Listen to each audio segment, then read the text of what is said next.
Oi, Eunice, tudo bem? Boa noite. Boa noite, tudo bem, Mário? Tudo bem, meninas? Vamos lá. Nós começamos semana passada a comunicação de março de 62, o senhor Jobard. O senhor Jobard era diretor do Museu Real da Indústria, em Paris, e ele se comunicou com Kardec a primeira vez por carta. Ele se tornou amigo da Sociedade Espírita de Paris, recebeu um título de membro da Sociedade Espírita de Paris. Kardec publicou várias cartas dele na Revista Espírita. Depois ele desencarnou em 1861. Kardec fez uma nota por ocasião do desencarne dele. O desencarne dele foi um desencarne repentino, então ele não sabe bem ao certo ali do que ele morreu, mas ele não estava doente, ele morreu de repente. E aí depois, passado esse período, ele era uma figura muito conhecida na Sociedade Espírita de Paris. Ele era um pouco polêmico, porque ele era um espírito muito agitado, ele queria acelerar as coisas, então ele vivia pilhando Kardec aí nessas cartas, quando ele era encarnado ainda. Kardec às vezes puxava a orelha dele, porque ele acelerava, ele queria que a doutrina corresse um pouco mais rápido do que ela corria e tudo mais, então ele chegava a ter algumas divergências de opinião com Kardec ali.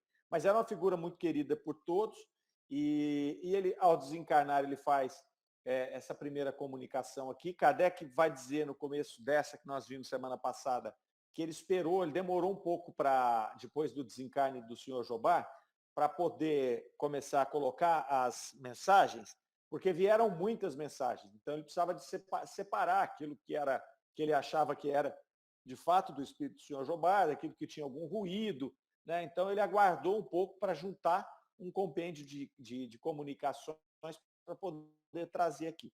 Então nós passamos aqui essa apresentação do senhor Jobard semana passada, passamos aqui a impressão dele inicial de como que foi o despertar dele.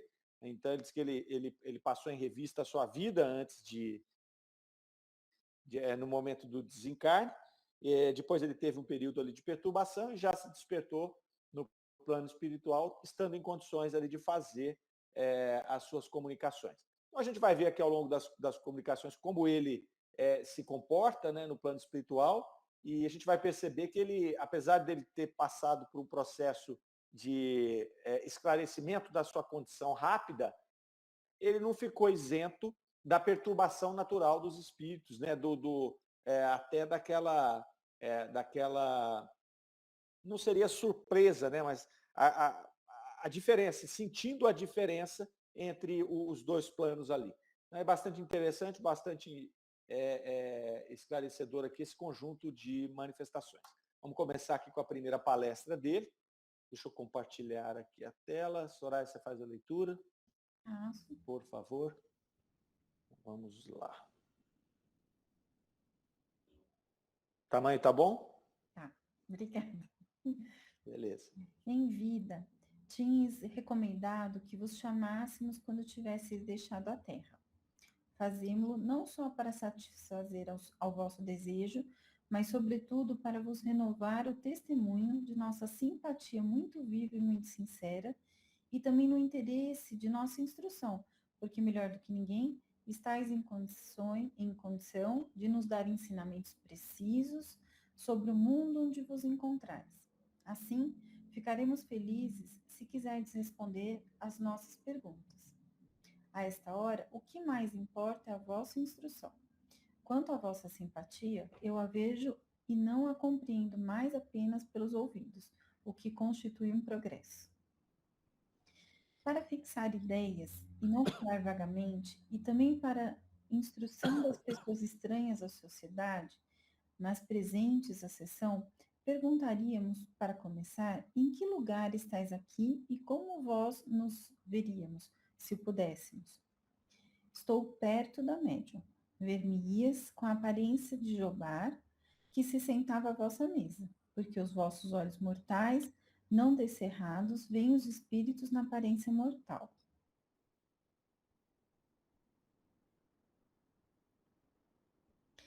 Teríeis a possibilidade de vos tornardes visível para nós? Se não podeis, que é que o impede? à disposição, que vos é inteiramente pessoal. Um médium vidente me veria, os outros não me veem. Este lugar é o que ocupáveis em vida, quando assistis às sessões e que vos reservamos. Portanto, aqueles... Só um minutinho, Soraya, por favor. Claro. Só pegar o Tony, está voltando aqui. Vamos lá. Este lugar é o que ocupáveis em vida, quando assistis às sessões e que vos reservamos. Portanto, aqueles que vos viram aqui devem imaginar que vos veriam tal qual éreis então. Se aqui não estáis com o corpo material, estáis com o corpo fluídico, que tem a mesma forma. Se não nos vemos com os olhos do corpo, vemos com os do pensamento. Se não vos podeis comunicar pela palavra, podeis fazê-lo pela escrita, auxiliado por um intérprete.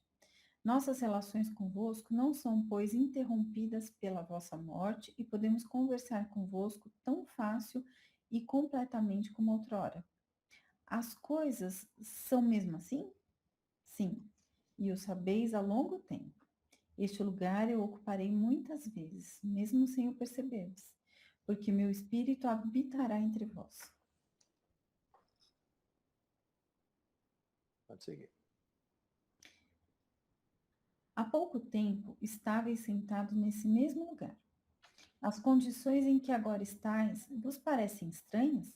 Que efeito essa mudança produz em vós? As condições não me parecem estranhas, pois não senti perturbação. E meu espírito desencarnado desfruta de uma clareza que não deixa obscura nenhuma das questões que encara.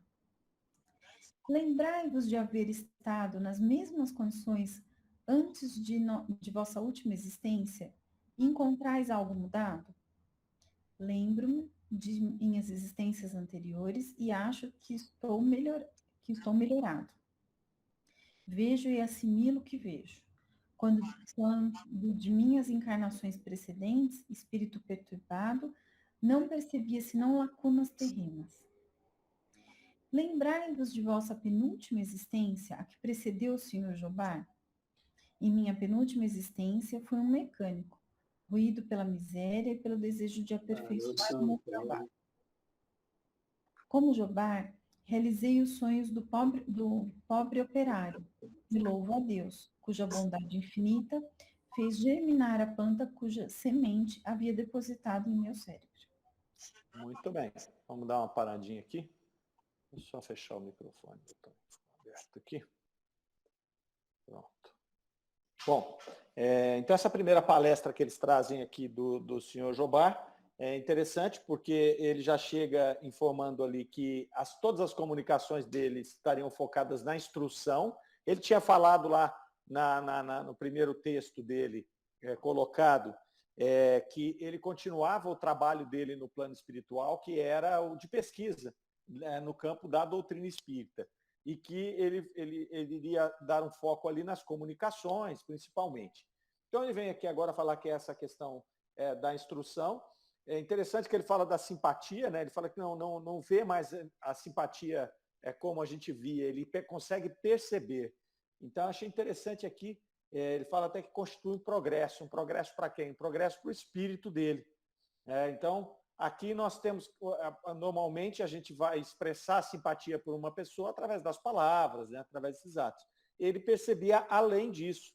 Eu entendi ele dizendo isso aqui nessa frase, que ele conseguia entender através da vibração, através daquilo que emana dos indivíduos. Porque às vezes a gente está tendo um relacionamento com alguém que parece ter essa simpatia, mas no fundo ele não tem. A gente consegue dissimular isso enquanto encarnados, né? Então, às vezes eu sou vendedor a vida inteira, então eu me exercitei muito para demonstrar simpatia para a pessoa que eu queria esganar, sabe?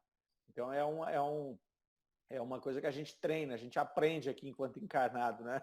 É meio que uma hipocrisia comercial, né? Necessária. Eu quero pegar o cara pelo pescoço, mas eu dependo disso, então a gente, não, esse é um cara legal e tudo. O espírito não, né? Ele vai sentir a vibração. Não dá para enganar quando ele está desperto. Acho interessante essa colocação dele ali. Depois ele vai falar na segunda pergunta ali, onde eles perguntam a ele onde é que ele estava, ele vai dizer que estava perto da médium, e como é que ele estava se apresentando. E também, não menos interessante, ele vai dizer ali que com os olhos mortais descerrados, né, a gente normalmente não vai ver esse espírito, mas com os olhos mortais descerrados, ou seja, se eu tiver uma vidência, algum tipo de mediunidade que me permita ver esse espírito, eu vou vê-lo na condição de mortal. Ele coloca lá, veem os espíritos na aparência mortal. Por que ele coloca isso? Porque entre eles não há essa necessidade deles se apresentarem com o perispírito na mesma formatação da vida anterior. Então, a gente já viu em comunicações anteriores os espíritos falando a respeito dessa forma. É como se eles estivessem ali entre eles, no plano espiritual, sem essa necessidade de dar essa forma tão clara da nossa aparência mortal. É claro que, por exemplo, se a gente vai receber algum espírito que está recém-desencarnado, provavelmente a gente vai condensar o nosso perispírito e vai dar essa aparência para que ele possa nos reconhecer. Ele está chegando ali naquele momento, ele não sabe muito bem o que aconteceu, ele está ainda em perturbação, né? Mas a partir do momento em que você vai se distanciando desta questão material e você vai se comunicar só com os espíritos, as comunicações anteriores vão nos mostrar que eles não necessariamente vão aparecer com essa riqueza de detalhes. Vamos ver aqui o que mais. Ele vai falar ali que ele não sentiu as perturbações, ele não estranhou muito o fato de ter desencarnado, porque ele era uma pessoa extremamente envolvida com a doutrina espírita, ele tinha conhecimento da espiritualidade. Depois nós vamos ver nas outras comunicações que não é que ele se trai, mas ele sentiu uma diferença, até porque talvez a morte dele tenha sido uma morte repentina, ele não estava esperando. Se ele tivesse esperando aquilo, né, já tivesse passado ou por uma questão da idade avançada ou por uma questão de uma doença, talvez tivesse sido tivesse causado menos impacto, mas causou um certo impacto para ele. A gente vai ver nas comunicações posteriores aqui.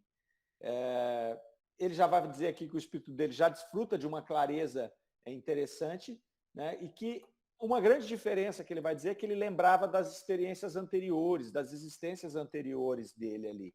E ele fala assim, eu acho que eu estou melhorado. Isso é bacana, né? Porque você vai olhar para o teu passado e você compara com a vida que você teve, a última, e se compara como você está espiritualmente, e no caso dele é uma vantagem, né? Quando você olha e fala, eu venho melhorando, né? Então eu venho... Porque você fala, mas o espírito não retroage, então não retrograda.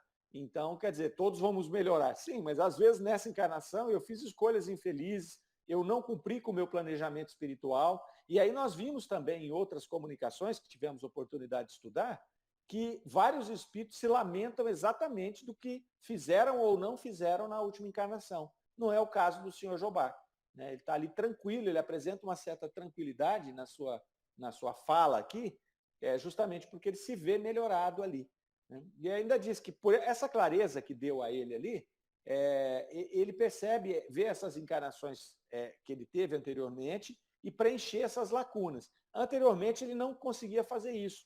Então, ele tinha visões ali fragmentadas daquilo que ele havia sido, né? Então, ela não percebia senão lacunas terrenas. Então, agora ele pode ter uma visão mais clara. Isso é muito bacana, porque a partir do momento que a gente vai evoluindo, vai ficando mais clara essa trajetória, e eu acho que vai ficando mais fácil para a gente fazer o planejamento da próxima atividade que nós tivermos, da próxima reencarnação, né? Então, ele deixou isso bem claro aqui.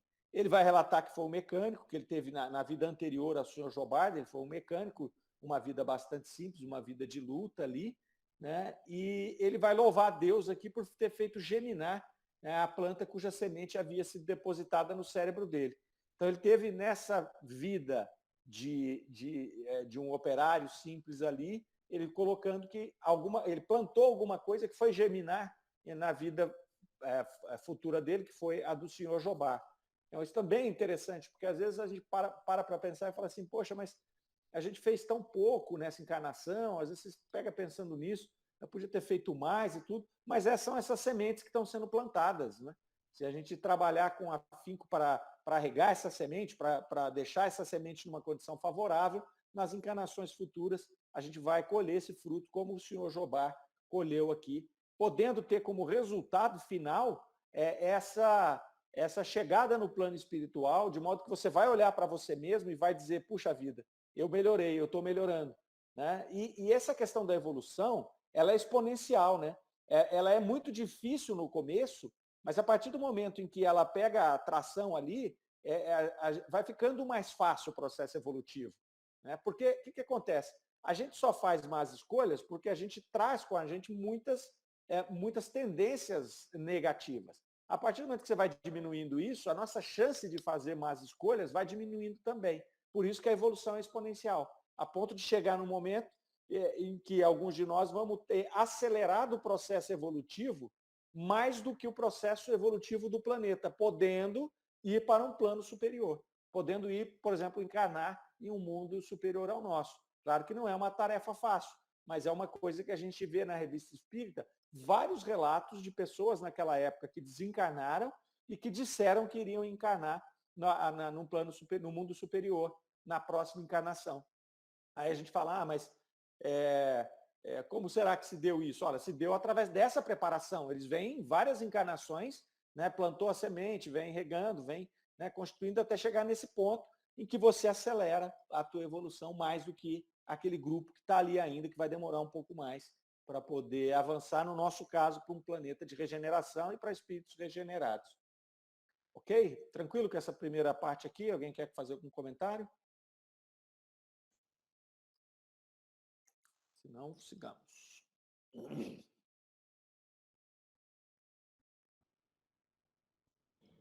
11 de novembro, sessão particular. Médium, Senhora Costel. Evocação. Aqui estou, encantado por ter a oportunidade de te falar, a médium, e a vós também. Parece-nos que tendes um fraco pela médium. Não me censureis. Foi preciso que me tornasse espírito para testemunhá-lo. Já vos comunicastes alhures? Pouco me comuniquei. Em muitos lugares, um espírito toma o meu nome. Por vezes, eu estava presente, mas não podia manifestar-me diretamente. Minha morte é tão recente que ainda sofro certas influências terrenas. É preciso uma simpatia perfeita para que possa exprimir meu pensamento. Em pouco tempo agirei indistintamente. Por ora, repito, não posso. Quando morre um homem um pouco conhecido, chamam-no de todos os lados, e milhares de espíritos se apressam em revestir-se de sua individualidade. Foi o que aconteceu em muitas circunstâncias. Asseguro-vos que logo depois da libertação, poucos espíritos podem comunicar-se, mesmo por um médium preferido. Só um minutinho aí, Soraya. Isso é sempre Só um segundinho, vamos só comentar rapidamente aqui esse trecho, porque ele é bastante interessante aqui. Então, ele se comunica com a senhora Costel, e ele vai lá encantar, vai dizer que está encantado de ter tido a oportunidade de falar através dela, né? E aí eles já fazem, até fica em tom de brincadeira aqui, né? Parece que tem um fraco por essa médium, né? E aí ele vai dizer que sim, mas que ele descobriu isso depois de desencarnado. Então, esse é um ponto importante para a gente deixar numa caixinha aí, que lá na frente ele vai comentar um pouco mais sobre esse tema. É interessante aqui a gente observar que o espírito, alguns espíritos têm essa facilidade de se comunicar com esse ou com aquele médium, né? Até por uma questão de afinidade, ou seja, fluídica, ou no caso dele ali, que ele tinha alguma outra coisa que ele vai posteriormente explicar ali, né? Então, ele já chega colocando ali. Perguntaram para ele se ele já tinha se comunicado, e ele falou que em muitos, pouco tinha se comunicado ainda, mas que em muitos lugares o espírito havia tomado o nome dele. Então, por isso que Kardec esperou para poder apresentar as comunicações. Kardec selecionou, porque o senhor Jobard era muito conhecido na doutrina. E quando ele desencarnou tão repentinamente, teve muitas comunicações, e ele tinha falado que ele queria se comunicar bastante depois, né? Ele queria continuar o relacionamento dele. Então, Kardec, que não era ingênuo, fez o quê? Ele foi avaliar essas comunicações todas. Kardec era muito cuidadoso com isso. E ele não dizia que tudo aquilo que ele achava que era do espírito, era do espírito. Ele até falou, por ocasião de uma comunicação, eu não me lembro agora, era de um filósofo, e ele falou, olha, certamente ele não chegou aqui com a certidão de identidade dele, né? Então, nós não podemos garantir que é ele, mas a gente consegue entender que o pensamento desse espírito bate com o pensamento daquele que é enquanto encarnado ali, né? Até com uma amplitude um pouco maior, mas, quer dizer, é isso que dá para fazer. Mas, em alguns casos, havia condição da identidade, de confirmar a identidade. Seja quando tinha um médium vidente, que podia ali dar a descrição, ou seja, quando o espírito dava muitas informações detalhadas, sobretudo para grupos em que não tinha condição de conhecer aquilo. Também vamos ver isso aqui no caso do senhor Jobá, né? Mas é importante a gente observar aqui que logo que ele desencarnou, várias comunicações se deram ali em nome dele. Ele vai dizer ali que o espírito toma o meu nome, às vezes ele estava até perto, né, mas que ele não tinha condição ainda, por conta da morte recente dele, né, ele coloca lá, ainda sofro influências terrenas. Então, quando ele fala que ele não sentiu perturbação, é porque ele se reconheceu tudo, mas ele ainda tinha a limitação da separação.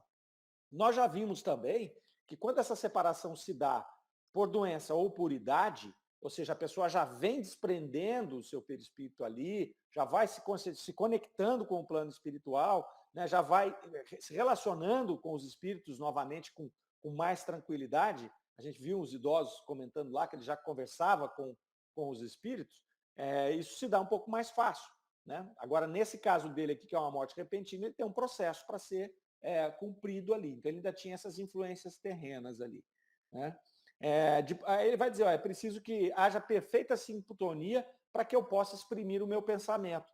Então, essa é uma dificuldade que ele está dando uma pista aqui para nós, de por que ele não conseguia se comunicar, né? Ele já tinha tomado conhecimento de quem ele era, então ele já estava tendo acesso às vidas passadas, mas ele ainda não conseguia transmitir esse pensamento por conta dessas influências terrenas que ele alega aqui, né? Depois ele faz aqui o comentário do tanto de evocação que ele estava tendo. Ele coloca ali, quanto morre uma pessoa conhecida, ele é evocado em todos os lugares, né? Então, essas evocações aqui, no caso dele, elas podiam até ser verbais, as evocações, mas acontece isso por evocações inconscientes também, né? Então, imagina um espírito que desencarnou, muito famoso, né? O tanto de pessoas no planeta Terra que se conectam com ele, né? Aqueles que querem fazer comunicações mediúnicas, ok, mas tem aqueles também que estão evocando por pensamento, né? Nós vimos isso também em algumas comunicações, que o espírito se apresenta, mas que ninguém tinha evocado ele. Mas como eles tinham tratado do assunto, ou naquela reunião, ou em outra, mencionando ele ali, já tinham conectado com ele em pensamento, e ele teve a oportunidade de se manifestar. Então ele vai falar sobre isso aqui, né? Então, aí ele coloca aqui, milhares de espíritos se apressam em revestir-se da sua individualidade. São os espíritos oportunistas que estão à nossa volta para poder se comunicar. Então, a gente vê, é muito comum, né, quando desencarna uma pessoa famosa, que é bacana porque a gente vê vários centros. Tive uma comunicação do fulano. Eu me lembro quando o Cazuza desencarnou, e aí apareceu o Cazuza em tudo quanto é centro. Depois foi a Cássia Eller, né? Então, acontece muito isso. Fulano desencarnou. Então, daqui a pouco começa a pipocar, né, manifestações ali. Não é que os médiuns estão impressionados, não é só isso, pode ter isso também. Mas é o que ele coloca aqui. Muitos espíritos aproveitam esse momento para poder tomar o nome dessa personalidade, né, e às vezes brincar, às vezes mistificar. Então, o cuidado é muito importante, né? Volto a dizer, por isso que Kardec segurou as comunicações do senhor Jobá aqui, porque ele tinha esse cuidado ali. Ele ainda fala aqui, ele fecha esse pedaço aqui, asseguro-vos que logo depois da libertação, poucos espíritos podem comunicar-se, mesmo por um médium preferido. Então, mesmo que eu tenha sintonia, existe um tempo para se fazer isso, né? Então, isso aqui traz esse cuidado em que a gente tem que observar com mais cautela esses momentos, né, que o desencarne é recente, que a pessoa é famosa, porque muitos vão se apoderar do nome dele, né? E também para que a gente não tente forçar um espírito recém-desencarnado a se comunicar. E esse recém é relativo, né? Pode ser uma semana, um mês, 3 meses, um ano. O espírito pode ainda estar sem condição de se comunicar. E se você começa a evocar ali insistentemente, você vai criar uma perturbação nesse processo. Eu acho interessante esse trechinho aqui, esse capítulo, porque ele traz muitas informações. Capítulo, esta pergunta número 10 aqui, ela traz muitas informações numa pergunta só. Comentário? Alguma pergunta? Alguma coisa?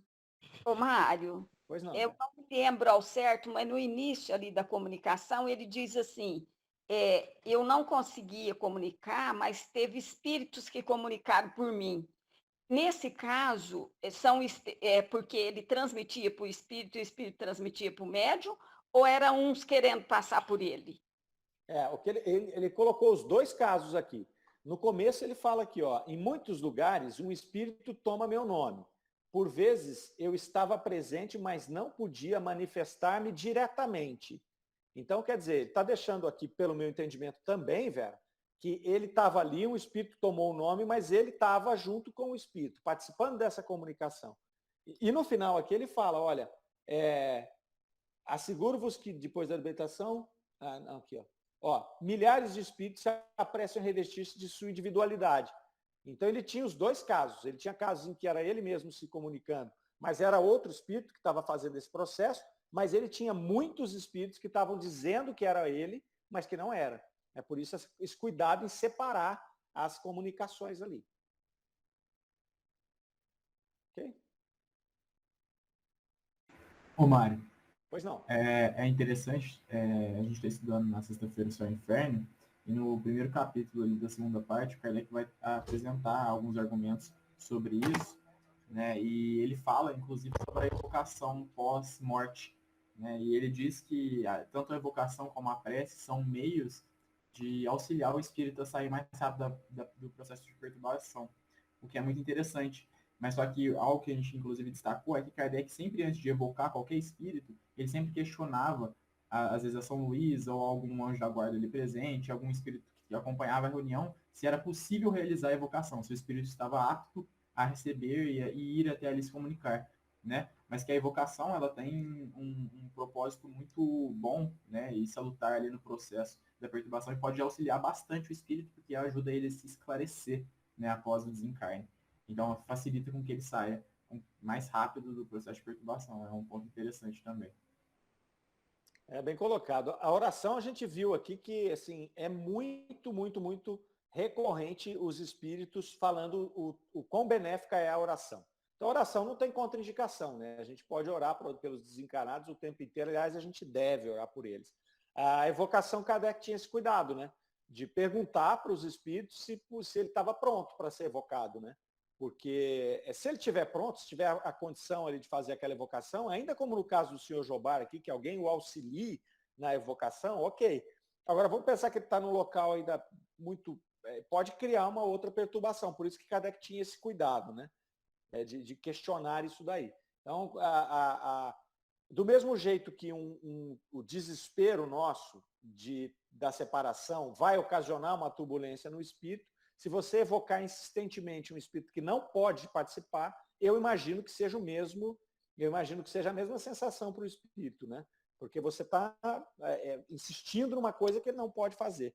Mas é bem colocado aí, e esse cuidado de Kardec, além de selecionar as coisas, de compreender que nem sempre era possível, né, que o espírito se comunicasse ali. O Vitor está colocando ali, né, pela prece sincera, que é uma magnetização espiritual, provoca-se uma desagregação mais rápida do fluido perispiritual, por uma evocação conduzida com sabedoria e prudência e por palavras de benevolência e de encorajamento, tira-se o espírito do entorpecimento em que se encontra, e ele é ajudado a se reconhecer mais cedo. Se ele é sofredor, é excitado no arrependimento, o único que pode abreviar os sofrimentos. Beleza. Muito bom, Vitor. Muito obrigado aí. Mais alguma coisa desse trecho? Então vamos em frente. Só uma coisinha, Mário. A hora que eu desencarnar, você vai orar para mim aí, gente. Depois disso aí, né, Soraya? Marlene, tomara que demore muito, mas tomara que a gente tenha bastante tempo. Depois que você for bem velhinha, tomara que a gente tenha bastante tempo para ficar aqui orando por você também. Isso mesmo, Mário. Eu agradeço. Você vem cuidar da gente também, hein? Você não fica lá de boa, não. Vem aí dar uma força para nós aqui, que nós estamos precisando desse negócio. Grupo unido, né, gente? Exatamente. Os mosqueteiros. Vossas ideias se modificaram um pouco de sexta-feira para cá? São absolutamente as mesmas de sexta-feira. pouco me ocupei das questões puramente intelectuais, no sentido em que as compreendi. Como poderei, deslumbrado, arrastado pelo maravilhoso espetáculo que me cerca? Apenas os laços do Espiritismo, mais poderosos do que vós, homens, podeis conceber, podem atrair meu ser para a terra que abandono, não com alegria, pois isso seria uma impiedade, mas com profundo reconhecimento pela libertação. Vedes os espíritos que aqui estão conosco? Vejo principalmente Lázaro e Erasto. Depois, mais afastado, o espírito de verdade, planando no espaço. Depois, uma multidão de espíritos amigos que vos cercam, agradecidos e benevolentes. Sede felizes, amigos, porque boas influências vos disputam as calamidades do erro.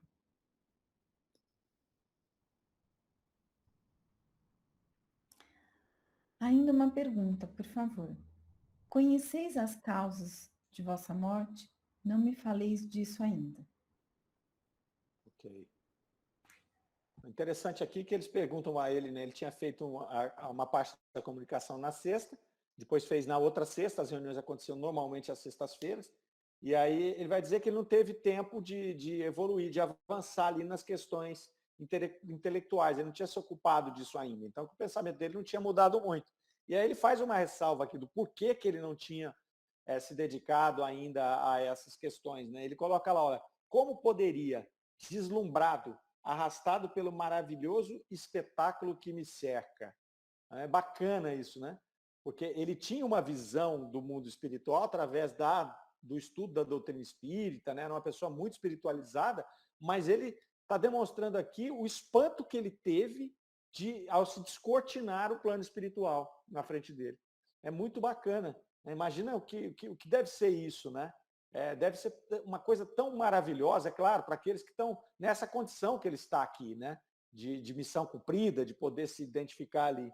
Mas é um espírito dessa envergadura que participou daquele momento ali, juntamente com Kardec, com aqueles tantos outros, né? E se dedicou, né, a esse trabalho, demonstrar esse deslumbramento aqui, né? Arrastado pelo maravilhoso espetáculo. Imagina que espetáculo é esse. E aqui, como vários espíritos disseram, também nas comunicações da revista, eles não podiam trazer muitas informações, né? Porque naquele momento a humanidade não estava preparada para receber essas informações todas. Então eles vieram dosando, né? E até hoje eu imagino que mesmo depois de Kardec para cá, a gente teve várias descrições do plano espiritual, né? E ainda imagino que eles não contaram para a gente nem o milésimo, né? Porque não temos condição de poder comparar isso. A gente já falou isso outras vezes, a gente sempre parte aqui do nosso parâmetro para definir o plano espiritual, e é o contrário, né? É o contrário essa coisa toda. Então a gente vê pessoas às vezes falando, mas se nós materializarmos o plano espiritual, principalmente quando se fala na questão das colônias, quando se fala na questão dos transportes, a pessoa fala assim às vezes, poxa, mas aí eu vou ter que ter poço de petróleo para tirar o petróleo para poder fazer o combustível. Ora, esse é um pensamento de cabeça para baixo. Esse é o nosso pensamento, que a gente se arrasta aqui no plano espiritual e nós precisamos de combustível fóssil, explosivo, para poder fazer uma máquina andar. Né? No plano espiritual não seria assim. Né? Não seria assim. E aí outros dizem, poxa, mas para que eu tenho que ter um veículo se as pessoas volitam? Né? Se ele trafega na velocidade do pensamento? Sim, cara pálida, mas quem trafega na velocidade do pensamento? Quem trafega é quem já está desperto, é quem já está evoluído. Tem espíritos que não sabem nem que morreu. Tem espírito que está sentindo dor de cabeça, dor de estômago. O espírito está materializado ainda. Ele não consegue. Você fala para ele assim, não, é só você pensar que você vai ali que você vai. Ele não vai para lugar nenhum. Ele ainda está chafurdando no plano material. Ele está aqui. Então, a Soraya fala uma frase que eu adotei para mim, viu, Soraya? Eu sempre que posso dou crédito à sua frase, mas às vezes eu não dou. Então, as pessoas acham que é minha. Né? É manejo psicológico. Não é isso que você fala? É o manejo psicológico. Então, você vai criar ali esse transporte para um manejo psicológico. Senão você impacta demais aquele espírito. Veja o senhor Jobá aqui. né? Ele tinha um conhecimento, ele tinha uma vivência e ele está impactado. Imagina um mero mortal que não tem nenhum tipo de espiritualidade ainda, que está lá atrás na questão da evolução espiritual, né? E aí a gente não está julgando se ele é melhor ou pior, não é esse o tema, né? Mas ele não tem ainda essa condição de perceber essas coisas. Se você não der esses elementos para ele, não tem outro jeito, né? Então é interessante essa colocação como um manejo, é interessante a forma como ele mostra aqui. Outra coisa que eu gostei muito aqui foi quando ele fala que a única coisa, né, que apenas os laços do espiritismo, né, os laços poderosos do espiritismo, que unia aquele grupo deles, fazia com que ele viesse para a crosta, fazia com que ele viesse para cá. Então olha que legal. A gente estava brincando aqui da união do grupo e tudo mais, mas essa é a força, né?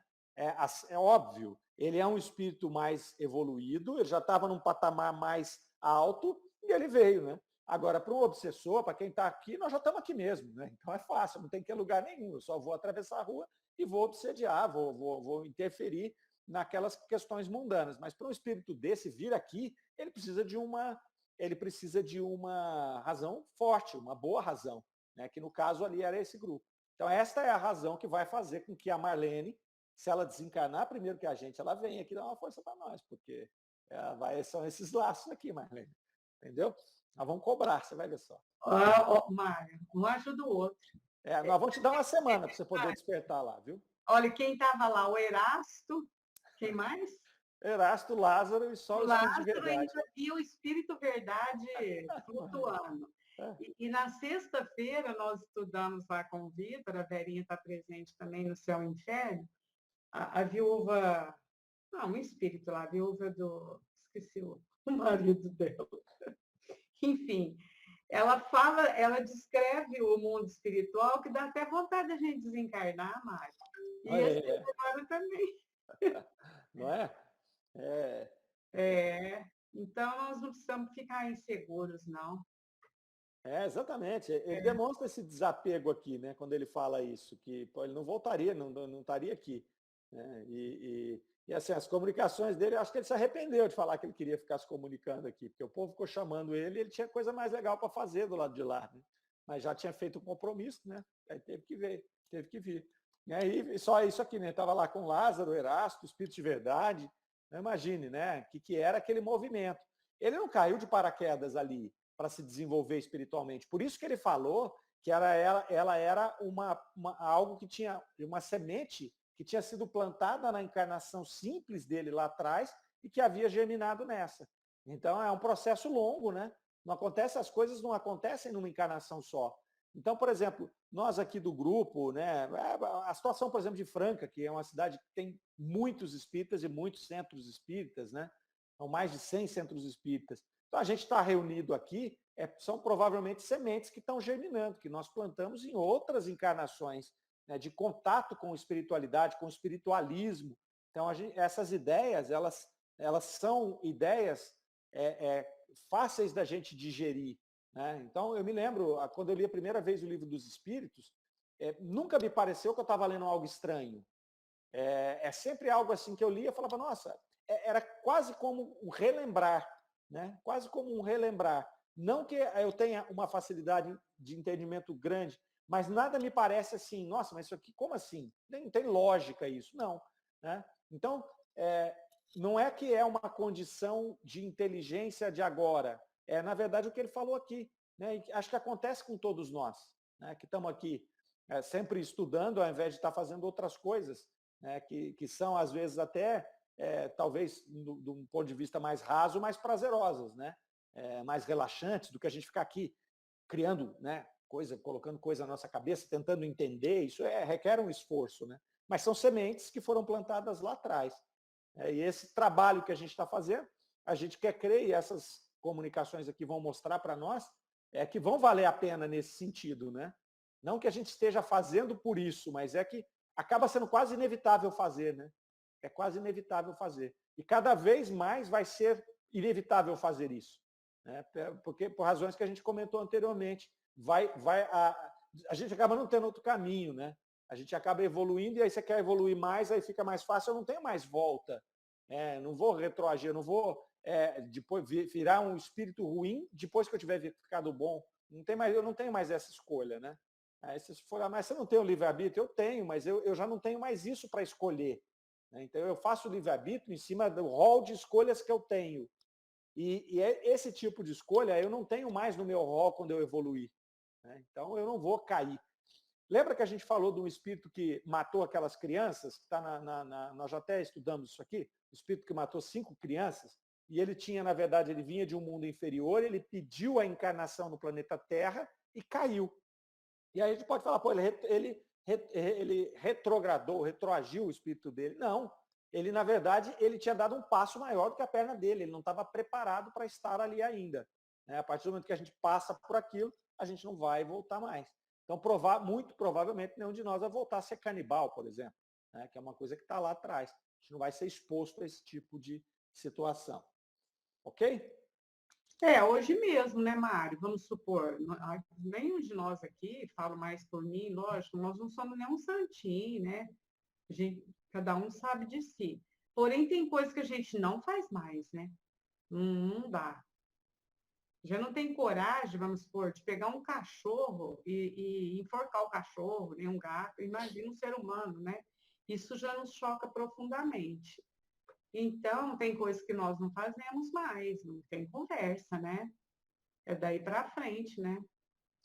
O que não quer dizer, né, Marlene, que às vezes você não pode, num momento de insensatez, cometer alguma coisa errada, né? Então, às vezes, um destempero, uma crise, um processo Sim, obsessivo. concordo. Né? Porque nós ainda somos da terceira ordem, estamos aqui num planeta de expiação e provas, e a gente ainda pode dar essa escorregada.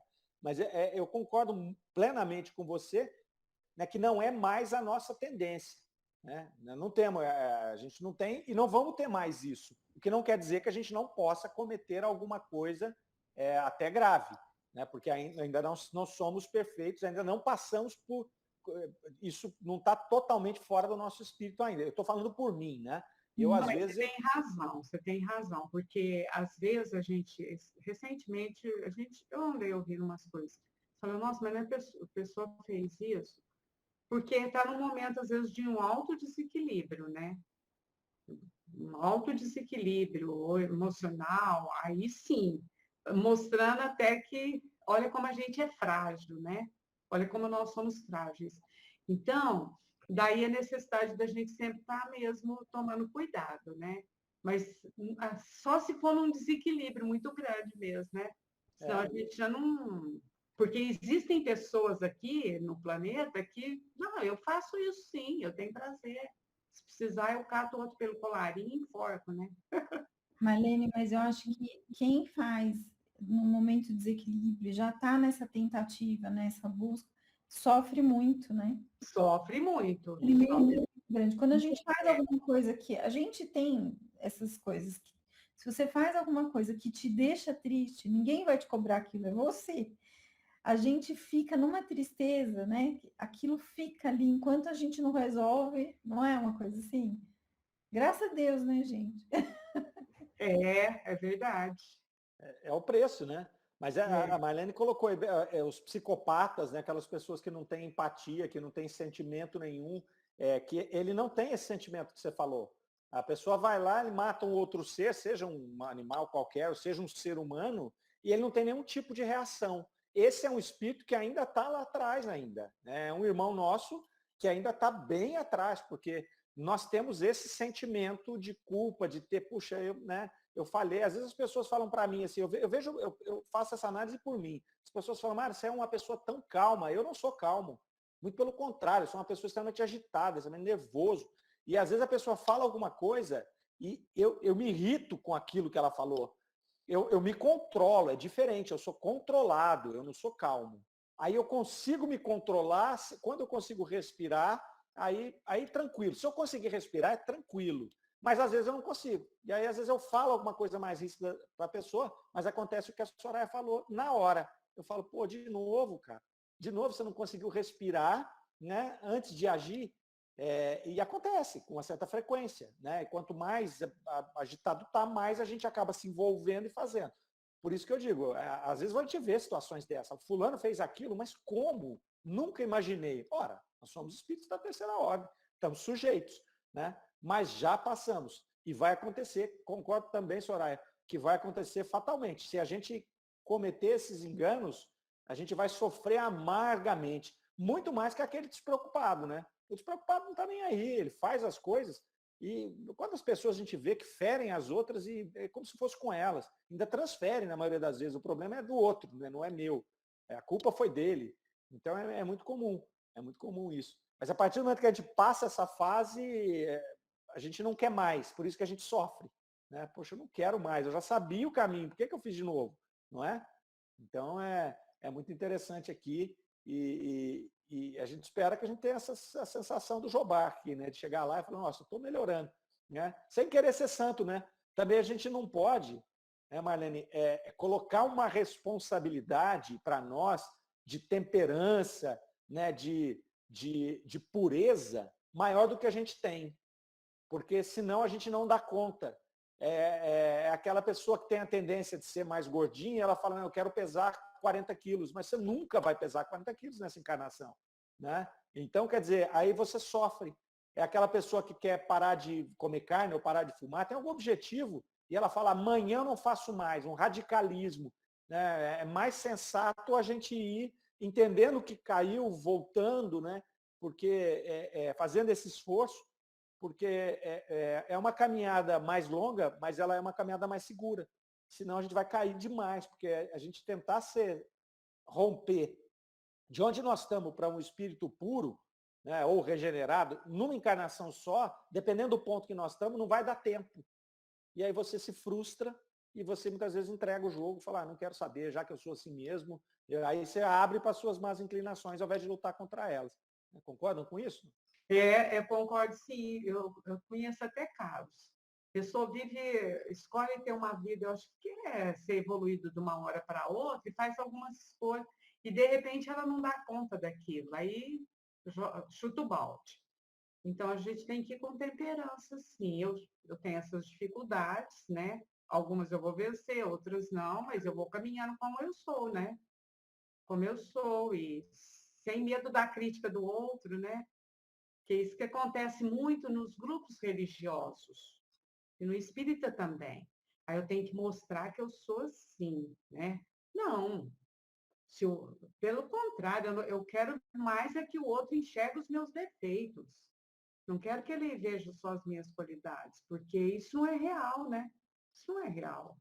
Todos nós temos qualidades, defeitos e vamos que vamos, né? Aí você cria uma máscara, né? Você cria uma máscara. Eu vi uma vez um postzinho no Facebook, você é tão legal, pena que eu te conheço. Né? Sempre foi, Tão legal aqui, pena que eu te conheço. Né? Se eu não te conhecesse, eu ia achar que você era a pessoa, a pessoa mais legal do mundo. Você quer fazer uma entrevista, vá dentro de casa, né? Pergunta em casa quem a pessoa é. A gente conhece várias pessoas que são maravilhosas fora de casa, com os amigos, com os outros, são pacientes, em casa são tiranos, né? Porque em casa eu não tenho máscara, né? Em casa, a Cláudia às vezes fala, pô, você é muito chato. Eu falo, mas aqui eu tenho que ser chato, aqui eu não preciso ter máscara, né? Eu estou cheio de citação, né? Tem o Flávio Gicovati, foi até a Cláudia que me falou essa frase também.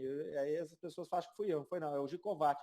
Ele fala, a gente é o melhor e o pior de nós mesmos com quem amamos. Né? Então, porque a gente não tem máscara, eu não preciso ter máscara. Verdade. Além de não ter máscara, Mário, uma vez também eu ouvi de um palestrante, você tem confiança naqueles que você ama. Por exemplo, né? Tem coisas que eu falo e faço com o Tonho de boa, porque eu sei que daí um pouquinho não me perdoa, né? Mas eu não vou ser nem boba de fazer com isso lá fora, com uma pessoa lá fora, não é? Então a gente tem confiança no amor do outro, é por isso. Mas não podia abusar, né? Não pode abusar, não, senão a pessoa larga a gente, né? Não vai dar conta. Mas é assim, a Marlene falou da crítica, né? É interessante a gente poder aceitar isso, né? E quando a pessoa está radicalizando, ela não aceita de jeito nenhum, porque aí ela quer se mostrar tanto, né, dentro daquele grau de perfeição que ela não aceita não estar lá. Mas acho que a primeira crítica, a mais importante, é a autocrítica, né? Essa autocrítica é muito importante, porque a hora que você olha e fala, meu, você está errando de novo, você fez de novo, significa que te incomoda fazer aquilo. Esse é o primeiro passo. Né? Se eu não enxergo ou finjo que não quero saber ou faço uma maquiagem naquilo, eu não vou me colocar no intuito de resolver aquele problema interno. Né? Não vou. Então, a autocrítica é interessante. Né? Agora, a hora que você faz uma lista dos seus defeitos, se a lista for muito grande, não adianta querer pegar todos de uma vez. Né? Pega 3 em 3. Né? Ó, vou pegar esses 3 aqui e vou trabalhar eles. O resto, a minha chatice, por exemplo, eu já cansei, já deixei ela para lá. Eu vou pegar só esses aqui. Na próxima encarnação eu resolvo o problema da chatice. E assim vamos, né? Vamos andando, porque não dá para resolver todos de uma vez. Não é isso? Vamos ver mais um trechinho aqui. Alguém? Mário, Pois não. Mário, eu não quero ficar com essa dúvida. Não é bem uma dúvida, mas assim, é o seguinte, aí ele disse que essas comunicações aconteceu numa sexta e depois na outra sexta, sempre na sexta. E a gente sabe de muitos centros que até hoje carregam esses rituais. Porque será que ele fazia, era coincidência de ser na sexta, ou será que ele preferia por ser? Tem gente que fala, é segunda, quarta e sexta. Eu só faço um trabalho de socorro na sexta. E o que vocês dizem disso? Ô Vera, é que a reunião da Sociedade Espírita de Paris, de Kardec, era sexta-feira. Ela ocorria sempre às sextas. Só por isso. Que ele foi numa sexta e depois foi na outra lá. Mas tinha vários outros lugares que tinham várias reuniões, entendeu? Essa reunião específica aqui acontecia sempre às sextas. Igual a nossa, aparece sempre às quartas. Mas ele se comunicou em vários lugares e em vários dias, tá? Não tem nenhuma referência com dia, com nada. Aliás, esse tipo de regra é algo que Kardec não é nem combatia, mas ele esclarecia muito a respeito disso, sabe? Essa história de mesa branca, mesa preta, de água de vela, de sexta, de sábado, de dia, de nada disso. Não fazia nenhuma diferença isso aí. Né? Não fazia nenhuma diferença, não. Tá certo? Então é uma mera coincidência que uma reunião foi na sexta e a outra reunião foi na outra semana, na outra sexta-feira. Ok? Tranquilo? Mais um pedacinho aqui que ainda dá tempo. Só 2 perguntas, essas 2 aqui. Quando vivo, eres de opinião que a formação da Terra se dera pela ilustração de 4 planetas que se haviam soldado. Ainda sois da mesma opinião? É um erro. As novas descobertas geológicas provam as convulsões da Terra e a sua formação sucessiva. Como os outros planetas, a Terra teve vida própria, e Deus não necessita dessa grande desordem ou dessa agregação de planetas. A água e o fogo são os únicos elementos orgânicos da Terra. Também pensáveis que os homens podiam entrar em catalepsia por um tempo indeterminado, e que dessa maneira o gênero humano tinha sido trazido à Terra. Ilusão de minha imaginação, que excedia os limites. Catalepsia pode ser longa, mas não indefinida. Tradições, lendas ampliadas pela imaginação oriental. Meus amigos, já sofri muito ao repassar essas ilusões com que alimentei o meu espírito. Não vos enganeis mais. Aprendi muito e posso dizê-lo, minha inteligência pronta para abarcar esses vastos e diversos estudos. Aí precisa subir um pouquinho. Tinha guardado da última encarnação o amor ao maravilhoso e ao composto tirado da imaginação popular. Muito bem, olha que interessante. É que eles vão agora, como eu falei para vocês, ele era muito investigativo, né? Então ele era investigativo, ele queria acelerar o conhecimento, ele achava que ele tinha que a doutrina espírita tinha que andar mais rápido. E aqui eles estão questionando ele a respeito de algumas ideias um pouco absurdas que ele tinha. E essa primeira ideia aqui que ele falava que a Terra, que havia a teoria da incrustação, que os planetas tinham se chocado e formado a Terra, ela era uma teoria vigente na época, tanto que Kardec coloca essa teoria na Gênese. Está lá na Gênese, a teoria da incrustação. E ele defendia essa teoria. Né? E aí eles perguntam para ele depois, lá, que você defendia essa teoria, mas e agora? E vocês veem que ele não evoca os conhecimentos dele depois de desencarnado. Ele evoca a geologia. Ele fala aqui, ó, as novas descobertas geológicas provam que as convulsões da Terra teve sua formação sucessiva e tal. Então, ele não está colocando que ele estava errado e ele descobriu no plano espiritual. Não, é que era meio teimoso mesmo, né? Ele era meio teimoso. Essas descobertas geológicas já estavam aqui.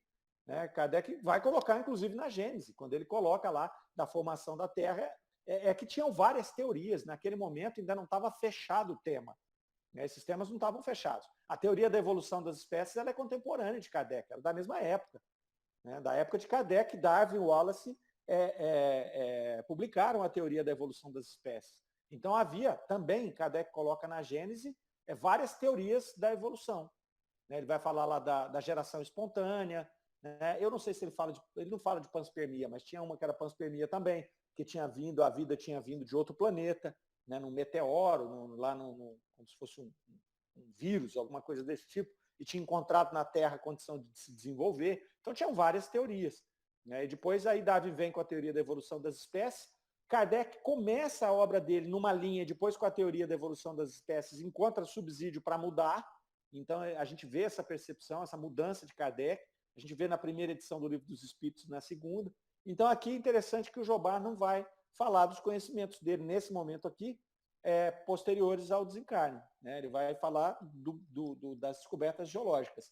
E depois ele vai dizer lá da catalepsia, que ele achava que o indivíduo podia ficar cataléptico por muito tempo. Até a própria panspermia, ela é mais ou menos isso. Esse vírus incrustado atravessa o espaço em processo de catalepsia e encontra outro lugar que ele vai se desenvolver, vai reviver. Né? Reviver não, né? Ele vai despertar e vai continuar a sua caminhada. E ele fala aqui, a ilusão da minha imaginação. Né? Então, na verdade, ele entendeu aí que a catalepsia já não tinha mais isso. Né? E aí ele fala, eu já sofri muito ao repassar as ilusões com que alimentei o meu espírito. Então, como ele era muito acelerado e investigativo, ele tinha muitas ideias erradas. Né? E ele combatia essas ideias. Ele era um sujeito bastante persistente ali com as ideias dele.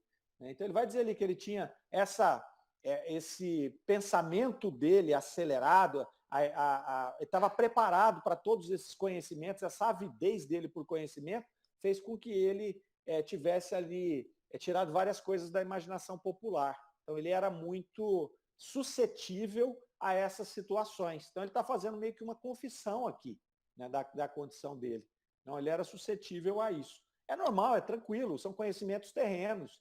Né? Então, quem fala muito dá bom dia a cavalo, tem um velho ditado aí, né? Então é isso mesmo. Então, quando você faz muitas coisas, é natural que você erre mais com a outra pessoa que faz 1/5 do que você fez.